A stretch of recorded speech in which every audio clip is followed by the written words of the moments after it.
That Was Yesterday podcast is brought to you by Define Mind and Body Wellness, my wellness center here in Glastonbury, Connecticut, where we specialize in holistic services to help shortcut the process so that you can see results fast, but learn to do it in a habitual way. So many of the topics we talk about are part of the program that our clients receive, except they get much more in-depth detail. Also, my workbook of the 10-week program to lose and never look back, which is only available to our patients at Define.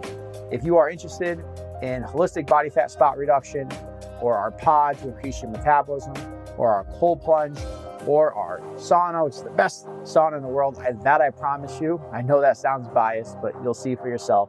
Please go to definewellnesscenter.com. You will be prompted to put your information in and make sure to mention podcast when you do, as you will be eligible for a bigger discount on our introductory services because you are a listener. Appreciate you. Have a great day and enjoy today's podcast. What's up, and welcome back to another episode of the That Was Yesterday podcast. I'm your host, Joe Carabase, and on today's episode, I'm sharing a recording I did where I talk about something that happened recently, about a month ago almost, or maybe 2 to 3 weeks ago at this point, with my son. And honestly, it was one of, if not the most, well, probably the most scariest instances of my life. And I've been doing a lot of reflecting since on that, on my emotions with that and everything else. And I just couldn't help but think, wow, like, man, life is unpredictable. And we all have our stuff, right? And especially if you're somebody who struggles with anxiety and a lot of fear, if when life is unpredictable and bad things happen, if whatever levels of fear and anxiety you have, if not resolved, will spawn and spiral into something far worse and create a greater mess out of whatever it is that happens. And so for me, fortunately, I've done a lot of internal work. I'm very committed to that. I think of it just like I think of training my body. I don't understand how there could be any different, right? Like, we all can understand the physical body needs to be exercised. Well, the mental also needs to be exercised, right? And that's not to put me on a pedestal at all. It's just that I'm passionate about this stuff because I know it works. It has worked for me and has worked for hundreds, if not thousands, of the clients that I've been able to coach over the last 20 plus years. So today I wanted to share that, as well as some guidance on like what to do before and during chaos, because unfortunately it hits us all at various points. If you are somebody who feels as though you are really anxious and that you struggle with getting stuck in your thoughts in your head and are very hard on yourself and just feel an overall negative emotion about you and where you're at in your life, I would highly encourage you reach out today. This is not how you are. I promise you that. It's just sort of a byproduct of certain amount of experiences and perceptions, and all of that can be rewired. And so if you are interested in rewiring, you can reach out to me on Instagram at Joe Carabase, or easily just go to definewellnesscenter.com, submit a form submission, and just let them know in the form submission that you're here to rewire. And of course, obviously, we offer our spot reduction and our metabolism boosting pod and fire and ice and all that good stuff, if that is stuff that also interests you and you are local. But if you're talking about rewiring your subconscious, I can help you locally, and I can also help you remotely. And otherwise, enjoy today's episode. Welcome. I am your host, Joe Carabase, fitness veteran and coach of over 20 years, hypnosis practitioner, and somebody who knows without a question of the doubt that you are a heck of a lot closer to your goals and to your well-being than you might currently think, despite whatever it is that you've got going on. You see, the prime state is nothing more than your optimal sense of well-being, which is your physical, your mental, and your emotional. And today we are going to cover all three. And today's topic is something near and dear to my heart. You know, this show has been planned and really a culmination of all of my life's work over the last 20 plus years of helping thousands of people of all levels. However, something happened recently that really kind of made me have to double check onto my own self, and just became the topic that we need to talk about today. Sometimes life can feel very heavy, and it can feel as though the walls are sort of caving in, and stress can seem extremely high.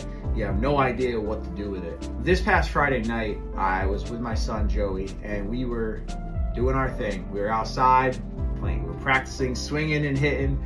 We were practicing boxing. We were sitting and chilling, listening to music. We were playing with the hose, typical stuff, right? He was completely fine. We went in to take a bath, and he wasn't thrilled about taking a bath, started to cry a little bit. Not unusual when he doesn't want to take a bath. Any parent knows that.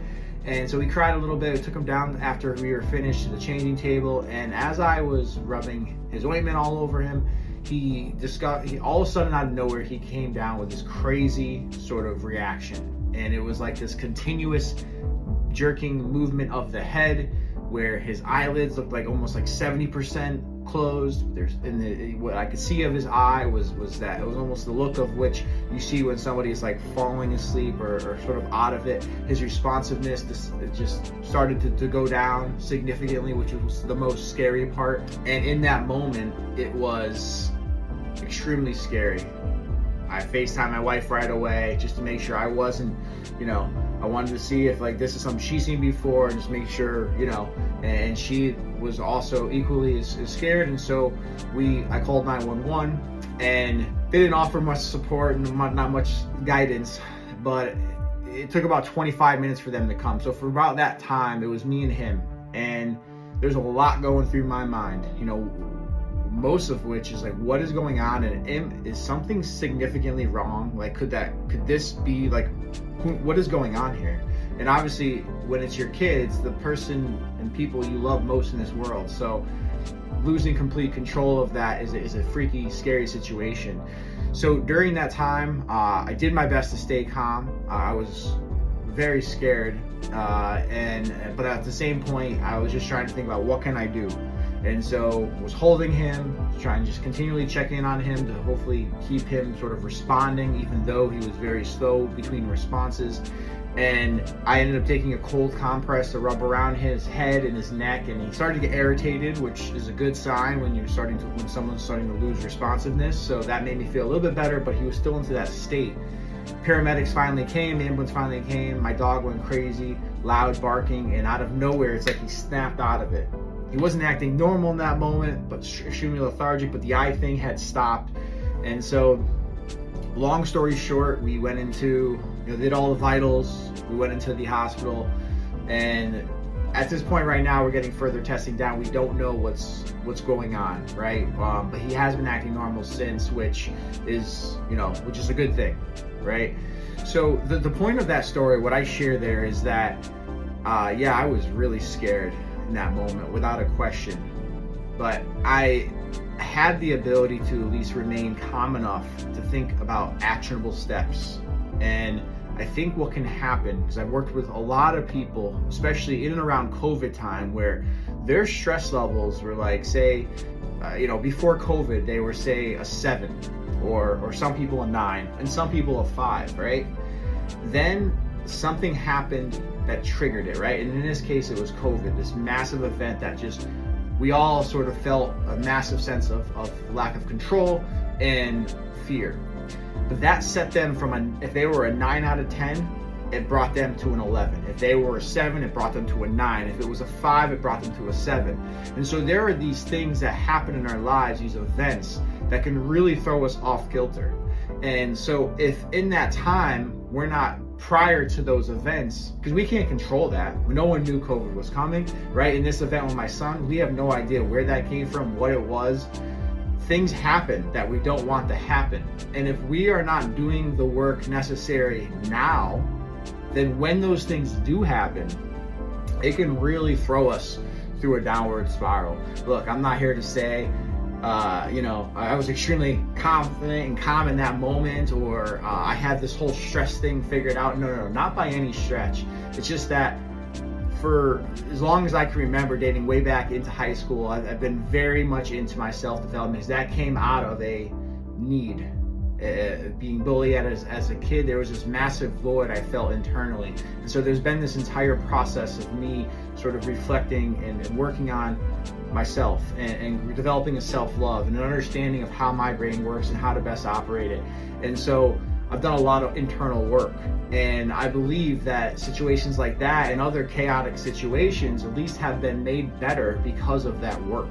And so what I would encourage you today is to start taking inventory. If you're somebody who regularly has anxiety, well, when life hits, that anxiety is going to take over. Anxiety is a symptom, it's an alert. It's like an alarm clock for your body to say, hey, something might be wrong.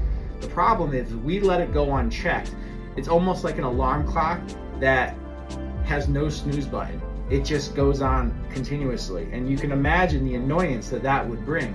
But anxiety can do that same thing. You see, anxiety isn't really going to make us feel significantly better past the point of it coming in.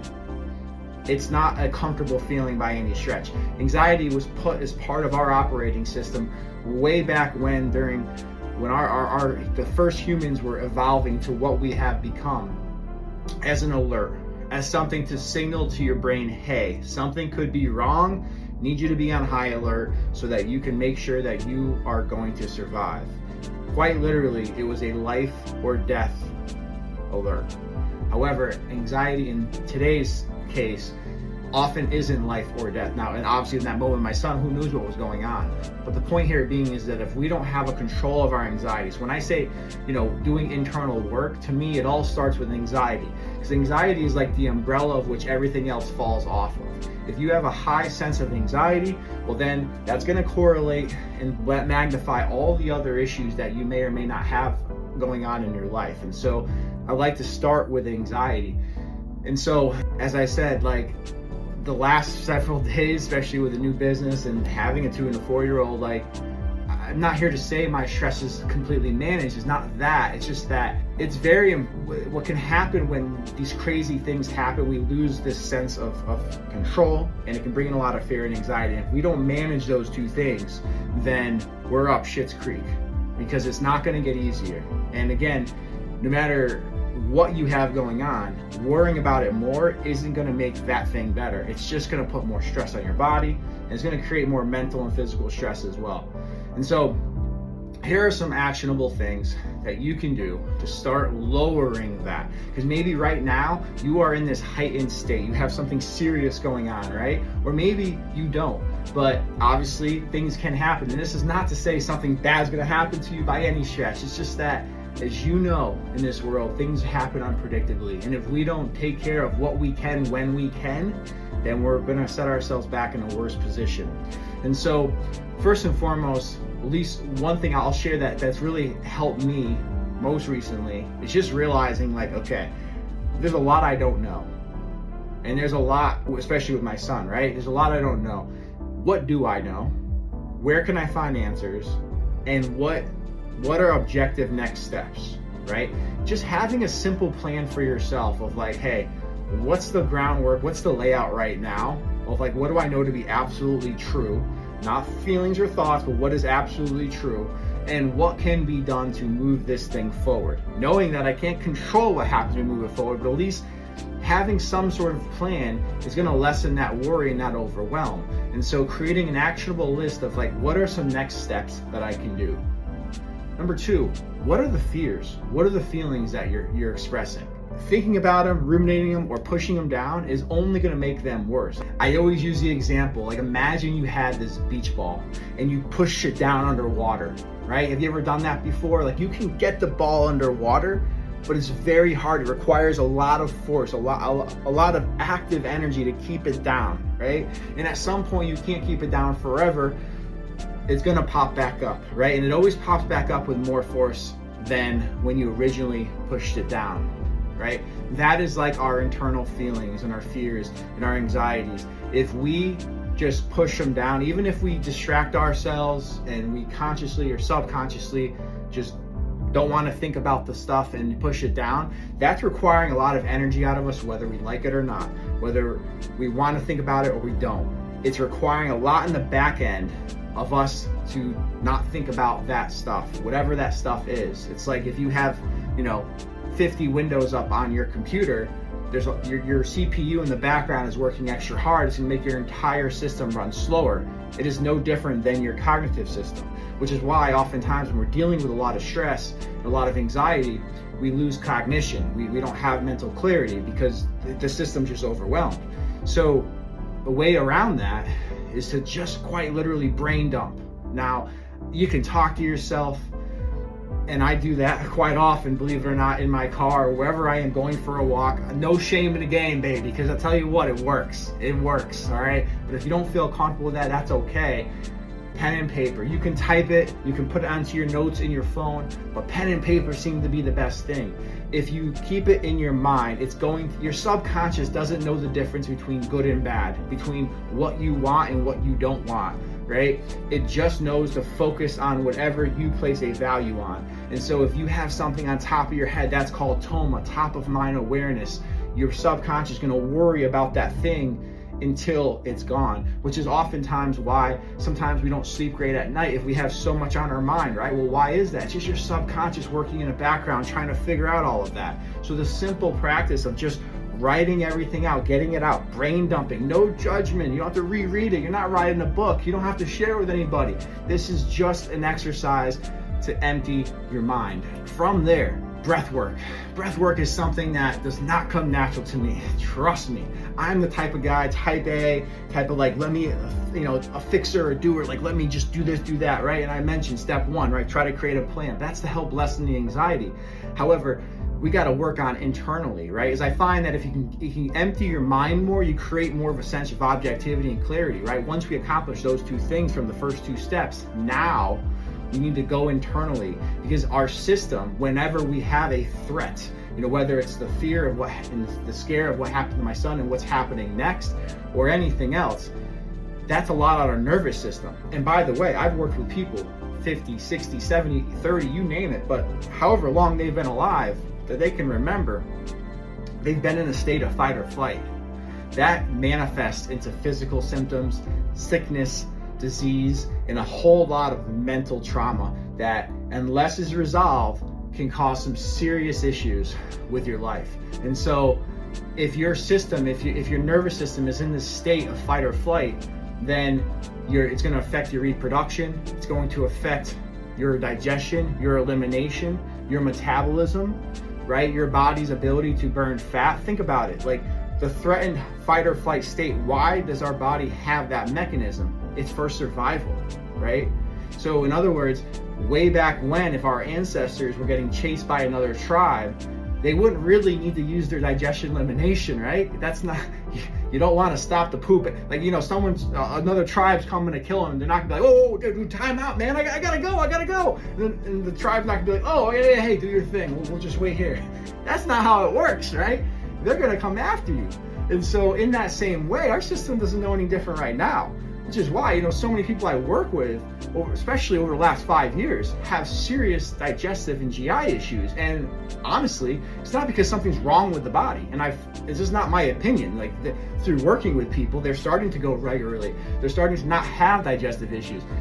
It is because of being an altered, for some people, obviously there's different cases, but it's being in this chronic state of fight or flight that can affect it. And it affects other things as well. Similarly, if way back when our ancestors weren't able to just go to Whole Foods or order DoorDash and get food delivered, they would go periods of time without food, especially if there was conflict, there was famine, there was other things. Well, what happens when your body doesn't have enough food, or there's a correlation with heightened stress where your body holds on to fat? You see, fat is a macronutrient. It gives us energy at 9 calories a gram, right?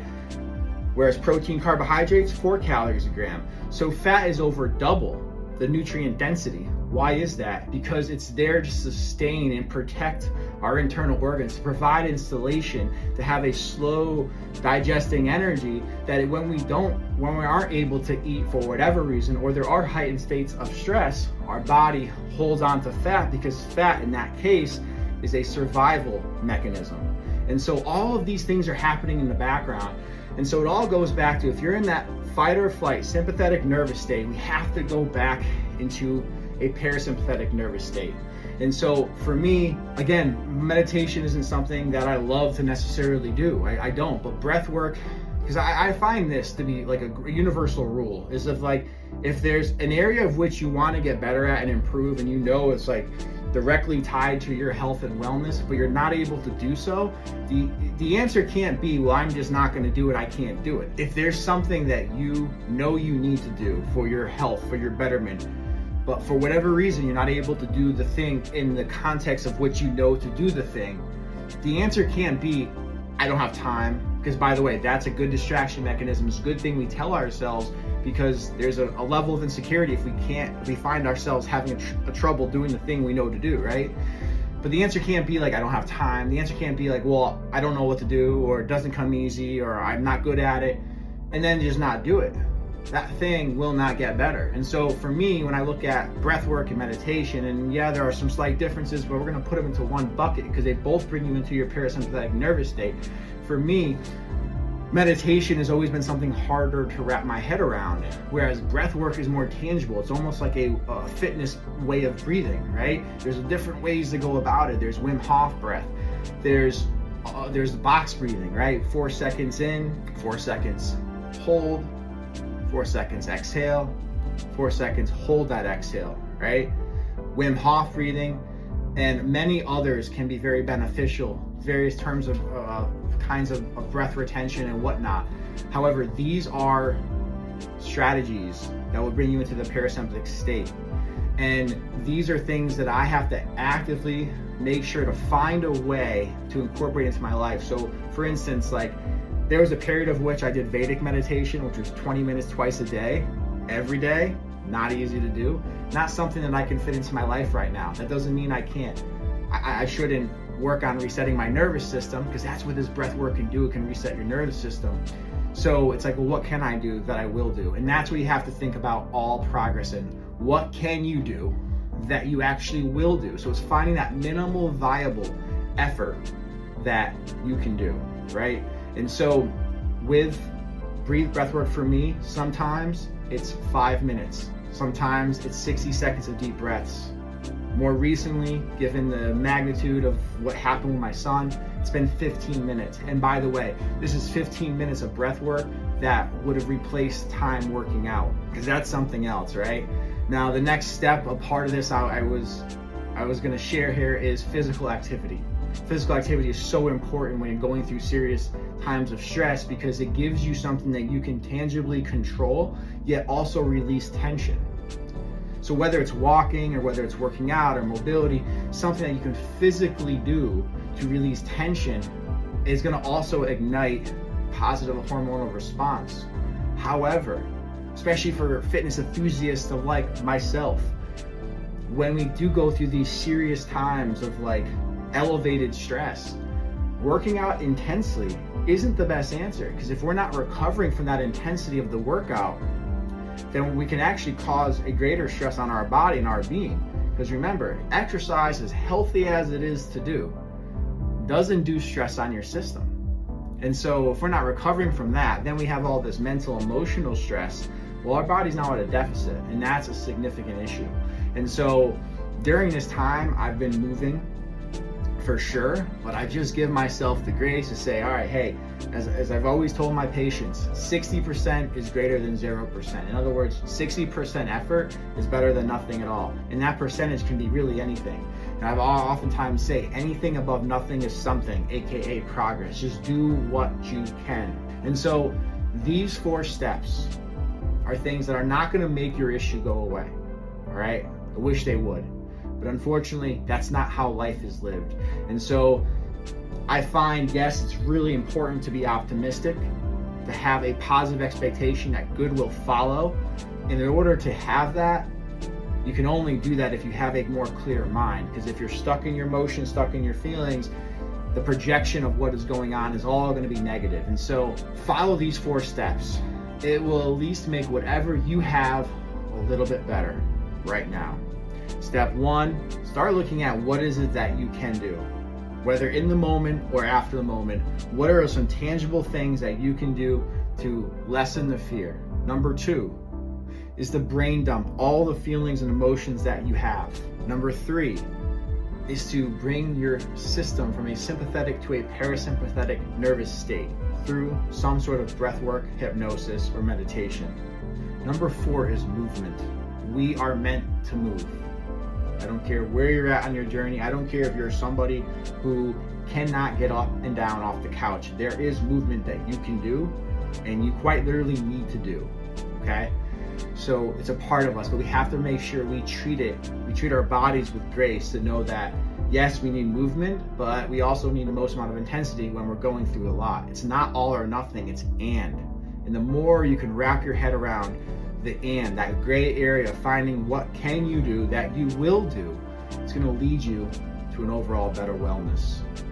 Those steps, by the way, don't have to be followed step 1 through 4. Sometimes you need to go out of order, and that's okay. Again, anything that in your mind makes you feel like, oh, I'm doing it wrong, or I don't know what to do, overwhelmed, like that's nothing more than self-sabotage, or ants, as I like to say. Automatic negative thoughts, always things that pop through your mind where you can't, shouldn't, won't, why now's not a good time, whatever it is to prevent you from moving forward. And so whenever you feel that, just pause and just find the next best thing you know to do. All right, so if you are feeling high stress, low energy, that's gonna equate to a lot of physical tension, but also a lot of tightness. So take 3 minutes. 3 minutes is all you need to change. You know, Tony Robbins always says, change your emotion, you'll change your emotion. 3 minutes alone will change your dopamine levels, will increase circulation, and get you feeling better than you were just a few minutes ago. All right, now that we moved your mind, your body, let's do something a little bit deeper. Now, if I invite you to join me, as long as you're not driving, all right, as long as you can sit down and quiet and listen. If not, press pause and return to this later. But I'm gonna take you through like a quick hypnosis to get your state into a deep feeling of openness and readiness for all the stuff that we've talked about to move forward with. So when you're ready, let your eyes just fall shut. Let them just close. Let those eyelids get really heavy. And as you do, I want you to slowly take a nice inhale in, big, slow exhale on the way out. And then from there, I want you just tonight have a nice, slow cadence on the inhale, thinking about inviting calm, inviting safety, inviting love. Hold. As you hold your breath, I want you to recognize that you can control your breath and therefore your being. And that is the one thing on this world you have control over. And then slowly exhale any doubt, limitations, fear, or anything that is no longer serving you. So once again, I want you to inhale calm, confidence, safety, hold. Recognize that you are in full control of your breath, and therefore your being. This is what you can control. And I want you to exhale anything you cannot control. Any limitations, any fear, any anxiety, just let it go. Now just allow your eyes to remain shut. With each inhale, I want you to make space for that stronger version of you that exists. It's already in you. That part of you has everything he or she needs to do what they need to do in this moment and beyond. And on the hold, I want you to recognize your power. Your ability to control your breath dictates your power. You are in control of your being. And then slowly exhale anything beyond your control. Doubts, stories and fears, and anything else that is no longer serving you. Good. Now, as I count from 1 to 5, we're going to take you right up to the current moment back.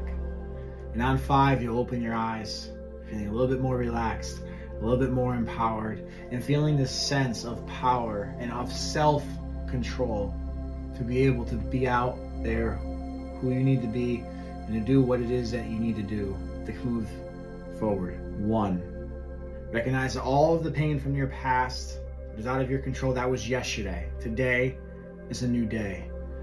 2, if you're controlling your breath, you can control your nervous system. Maintain this level of calmness moving forward by slowing down your breath, in particular your exhale, when things get really tense and tight. 3, remember at any given point, you are only 3 minutes away from feeling lighter and boosting your circulation and your dopamine just through a little bit of movement like we did today. 4, everything you need is already inside you. You're a lot closer than you think. 5, eyes open, feeling a alert yet empowered, feeling slightly relaxed, and how good it feels after just a moment of closing your eyes. Just imagine what it would be like in a full hypnosis session, 10 times greater than you feel even right now. But for right now, this was a great start. Feel good about yourself. Feel good that you're watching this, you're making yourself better. And then slowly but surely, each day, hey, it's hard out there. If you don't give yourself grace, life's not gonna give it for you. Look, it's hard out there. But the good thing is you have everything you need already inside of you to be who it is you need to be, to do what it is that you need to do. Sometimes we just need to slow things down, tune inward, and treat our internal system and our physical system like anything else that you'd want to improve. It requires attention and it requires effort. And as you've seen today, you don't need a whole lot of time. Just even a few moments of intentional effort can go a long way. Feel good about your progress today. I'll see you next time.